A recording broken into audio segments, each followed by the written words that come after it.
ہم نے پہلی مرتبہ انسان کو مٹی سے پیدا کیا، وَفِيهَا نُعِيدُكُمْ، موت کے بعد اسی مٹی میں لے کر جائیں گے، وَمِنْهَا نُخْرِجُكُمْ تَارَةً أُخْرَى، اور قیامت کے دن اسی مٹی سے نکالیں گے۔ حدیث مبارک سیدنا عبداللہ بن عمر فرماتے ہیں، اِنَّ حَبَشِيًّا دُفِنَ بِالْمَدِينَةِ، ایک صحابی جو حبشہ کا رہنے والا تھا، کلمہ پڑھا تو مسلمان ہوا، انتقال ہوا تو قبر مدینہ میں بنی۔ سبحان اللہ۔ جب مدینہ میں دفن کیا گیا، اللہ کے رسول صلی اللہ علیہ وسلم نے فرمایا، دفن بالطینۃ التی خلق منہا، اس کو جس مٹی سے پیدا کیا گیا تھا اسی مٹی میں اس کو دفنایا گیا ہے۔ مقام نبوت کے حوالے سے کئی ایک مضامین اور کئی ایک پہلو ہیں جن سے نبوت کے مقام کو سمجھا جا سکتا ہے۔ اس آیت کریمہ اور حدیث مبارک کی روشنی میں آج کی نشست میں ان میں سے ایک پہلو پر گفتگو کروں گا۔ آج کی نشست میں ان میں سے ایک پہلو پر بات کروں گا۔ کسی بھی چیز کے مقام کو دیکھنے کے لیے، مرتبے کو دیکھنے کے لیے، ویلیو اور قیمت کو دیکھنے کے لیے جو چیزیں بنیادی ہیں ان میں ایک چیز ہے اس چیز کا مٹیریل۔ مٹیریل جتنا اچھا ہوگا چیز اتنی اعلیٰ ہوگی، مٹیریل جتنا بہترین ہوگا چیز اتنی قیمتی ہوگی۔ نبوت کا مقام کیا ہے؟ اس کو سمجھنے کے لیے نبوت کے مٹیریل پر غور کیا جائے۔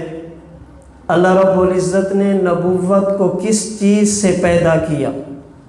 حدیث مبارکہ میں آتا ہے کہ موت کے بعد جس جگہ پر انسان کی قبر بنے، ولادت سے پہلے انسان کی اسی جگہ سے مٹی اٹھائی جاتی ہے، اسی جگہ سے انسان کو بنایا جاتا ہے۔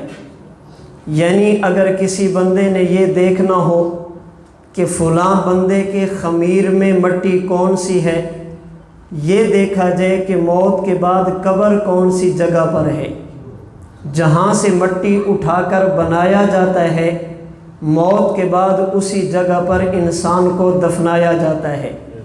اس تناظر میں اگر دیکھا جائے، آمینہ کے لال، محبوب رب ذوالجلال، صاحب الحسن والکمال، جناب محمد مصطفیٰ، احمد مجتبیٰ، حبیب کبریا، فخر الانبیاء صلی اللہ علیہ وسلم کی مبارک قبر جس جگہ پر ہے اسے امی عائشہ کا حجرہ اور روضہ رسول کہا جاتا ہے۔ اس کا معنی یہ ہے جس جگہ پر حضور کی قبر ہے اسی جگہ کی مٹی سے حضور کو بنایا گیا، جس جگہ پر حضور کی مبارک مدفن ہے اسی جگہ کی مٹی سے حضور کو وجود ملا۔ آئیے احادیث مبارکہ میں غور کریں، اس جگہ کی حیثیت کیا ہے، اس جگہ کی اہمیت کیا ہے۔ حدیث مبارک بخاری شریف میں موجود ہے۔ آمینہ کے لال ارشاد فرماتے ہیں، ما بین بیتی و منبری روضۃ من ریاض الجنہ، یہ جگہ عام جگہ نہیں، یہ جنت کے ٹکڑوں میں سے ایک ٹکڑا، جنت کے حصوں میں سے ایک حصہ ہے۔ اس حدیث مبارک کی بنیاد پہ میرا دعویٰ یہ ہے، اللہ امتی کو بھی مٹی سے بناتے ہیں، اللہ وقت کے نبی کو بھی مٹی سے بناتے ہیں۔ امتی بھی بشر اور انسان ہے، نبی بھی بشر اور انسان ہے، لیکن امتی بشر عام ہے، نبی بشر خاص ہے۔ امتی انسان عام ہے، نبی انسان خاص ہے۔ اس عام اور خاص کی وجہ یہ ہے، امتی کو جس مٹی سے بنایا جائے یہ مٹی عام مٹی ہے، پیغمبر کو جس مٹی سے بنایا جائے یہ مٹی خاص مٹی ہے۔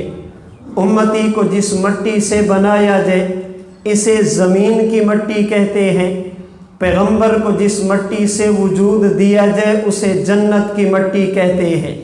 امتی کا وجود زمینی مٹی والا، پیغمبر کا وجود جنتی مٹی والا۔ دلیل بخاری کی یہی روایت، حضور فرماتے ہیں یہ جگہ عام جگہ نہیں، یہ جنت کے حصوں میں سے ایک حصہ ہے۔ آپ اٹھائیے شرح مسلم، امام نووی رحمہ اللہ اس حدیث مبارک کی شرح کرتے ہوئے لکھتے ہیں، آپ اٹھائیے عمدۃ القاری شرح بخاری، علامہ بدر الدین عینی رحمۃ اللہ علیہ اس حدیث مبارک کی تشریح میں لکھتے ہیں، ينقل بعینہ الی الجنہ، جب قیامت کا دن ہوگا ہر آدمی قبر سے اٹھے گا تب جنت میں جائے گا۔ حضور قبر سے اٹھ کر جنت میں نہیں جائیں گے، اللہ پیغمبر کی قبر والی جگہ کو اٹھا کر جنت میں شامل کر دیں گے۔ اس سے مزید زیادہ وضاحت سلطان المحدثین حضرت ملا علی قاری رحمہ اللہ نے مرکات شرح مشکات میں امام مالک رحمہ اللہ کے حوالے سے لکھی۔ امام مالک رحمہ اللہ فرماتے ہیں، والحدیث باق علی ظاہرہ، نبوت نے جو یہ فرمایا یہ جگہ جنت کا حصہ ہے یہ آج بھی اپنی حقیقت پر محمول ہے۔ وجہ یہ ہے، فرماتے والروضۃ قطعۃ من الجنہ، اس لیے کہ روضہ یہ جنت کے ٹکڑوں میں سے ایک ٹکڑا ہے، نقلت من الجنۃ وستعود الیہا، یہ جگہ جنت سے آئی تھی، یہ جگہ جنت ہے اور قیامت کے دن اسی کو جنت میں شامل کیا جائے گا۔ معلوم یہ ہوا امتی کو جس مٹی سے بنایا جائے وہ مٹی زمین کی، پیغمبر کو جس مٹی سے بنایا جائے وہ مٹی جنت کی۔ امتی کے وجود میں خواص یہ دنیا کے ہیں، پیغمبر کے وجود میں خواص یہ جنت کے ہیں۔ امتی کے وجود میں چیزیں پائی جائیں گی، جنت کی جھلک نظر نہیں آئے گی، پیغمبر کے وجود میں وہی چیز تو ہوگی لیکن جنت کی جھلک بھی ساتھ نظر آئے گی۔ ملا علی قاری رحمۃ اللہ علیہ مرکات شرح مشکات میں حافظ ابن حجر رحمہ اللہ کے حوالے سے لکھتے ہیں، وَإِن لَّمْ تَمْنَعْ نَحْوَ الْجُوعِ لِاتصافِهَا بِصِفَةِ دَارِ الدُّنْيَا، فرماتے ہیں سوال ذہن میں آتا ہے، اگر نبی کا وجود جنت والا پھر نبی کو بھوک کیوں لگتی ہے؟ اگر نبی کا وجود جنت والا پھر نبی کے وجود سے پسینہ کیوں نکلتا ہے؟ اگر نبی کا وجود جنت والا پھر نبی کے جسم سے لعاب کیوں نکلا؟ اگر نبی کا وجود جنت والا نبی کے جسم سے بول و براز کیوں نکلا؟ اگر نبی کا وجود جنت والا پھر پیغمبر پہ دنیا میں نیند کیوں آئی ہے؟ اگر پیغمبر کا وجود جنت والا اللہ کے نبی نے نکاح کیوں کیے ہیں؟ اگر نبی کا وجود جنت والا پھر نبی پہ وفات کیوں آئی ہے؟ ممکن ہے کوئی بندہ آپ سے بھی کہے اگر یہ جگہ جنت کا ٹکڑا ہے، اگر یہ جگہ جنت کا حصہ ہے، اس جگہ پہ تو کافر بھی جاتا ہے، اس جگہ پہ تو مشرک بھی جاتا ہے، مشرک تو جنت میں نہیں جا سکتا۔ اگر مسجد نبوی یہ جنت کا حصہ، اس میں مشرک کیوں گیا ہے؟ اگر روضہ رسول یہ جنت کا حصہ، اس پہ غیر مسلم کیوں جاتے ہیں؟ ممکن ہے کوئی بندہ آپ سے کہہ دے اگر یہ واقعی جنت ہے، جنت میں تو موت نہیں آتی، پیغمبر کو موت کیوں آئی ہے؟ نبی پر تو موت آئی ہے، اگر یہ واقعی جنت ہے تو موت بھی نہیں آنی چاہیے۔